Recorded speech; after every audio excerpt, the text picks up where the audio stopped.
He actually took that step. He didn't just say it, he did it. And it revealed once and for all who he really is for us, for you. Good morning, y'all. Welcome to Coffee with Connect. We get together on Tuesdays and Thursdays at 9:30, and we get into God's Word together with our coffee. And my mug today is a mug from Cedar Point with the original Top Thrill Dragster logo on it. I realized that this year they're opening the new version of Top Thrill Dragster, Top Thrill 2, I think is what it's called. And so this is going to be a bit of a collector's item, I guess, because it's no longer this anymore. Though I am looking forward to the new version of the ride. It's going to be awesome. But that's not why we're here, right?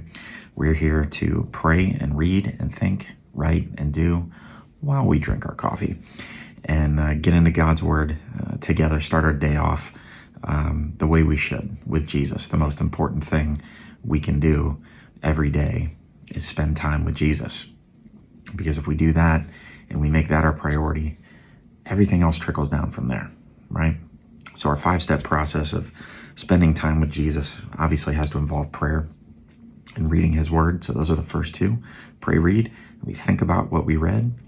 We write down some things that can apply to us, and then we see what our action step is. What do we do with that? And with tomorrow being Good Friday, leading into this Passion Weekend, Easter weekend, it's an exciting time for us as believers, and definitely an opportunity to share Jesus with people.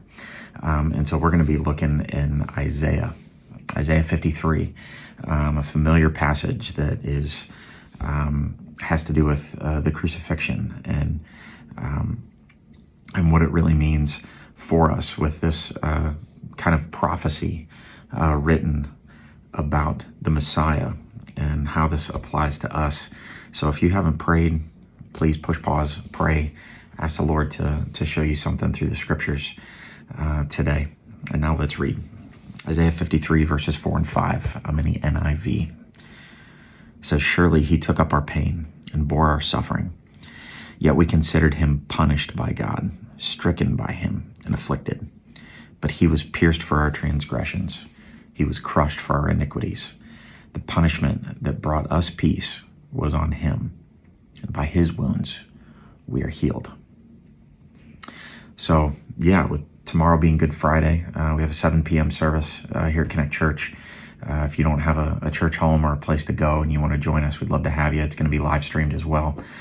So 7 o'clock is when you'll be able to either be here and join us for that, or to jump online and watch right along with us. But you know, with his very last breath, Jesus ushers in the kingdom of heaven, shows through his death on the cross that he's not just saying he loves us, but he's proving it with his self-sacrificial action for us. And as these verses are talking about it, you know, he surely took up our pain and bore our sufferings. And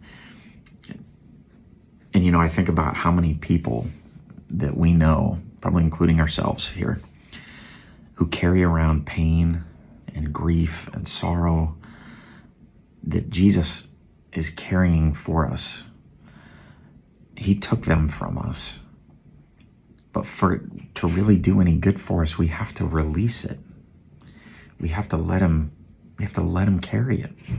We have to release those things, because we don't have to pay for our past mistakes or our past hurts anymore as a follower of Jesus, because of what he did for us on the cross and for what the resurrection means for us. Our sin doesn't disqualify us from a life with Jesus. And that's what "by his wounds we are healed" really, really means, right? Jesus' death is the proof of his love for you. The death of Jesus, it showed the love of God that's not just sentiment, it's action. He actually took that step. He didn't just say it, he did it. And it revealed once and for all who he really is for us, for you. So what's God saying to you through this, as you read this and you read the truth of this, but also the physically what happened to him, but also what that really meant and means for us spiritually and in our life. What do you need to write down for yourself? What stands out to you that you need to really make sure it gets ingrained in your head, especially going into this weekend? We can really focus on who he is. And then what do we do with this? Or do our action step? God's law says that you are guilty of sin against a holy God and that justice demands your life. And Jesus answers back with that and says, take my life instead. Take me instead. Jesus took our place to show his love for us.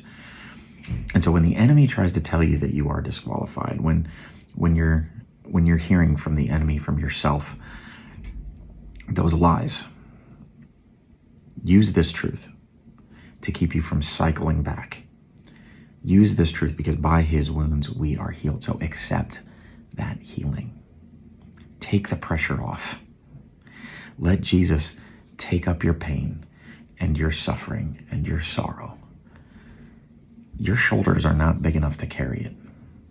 They're not. But his are. His are. He proved how much he loves you through his death and through his resurrection.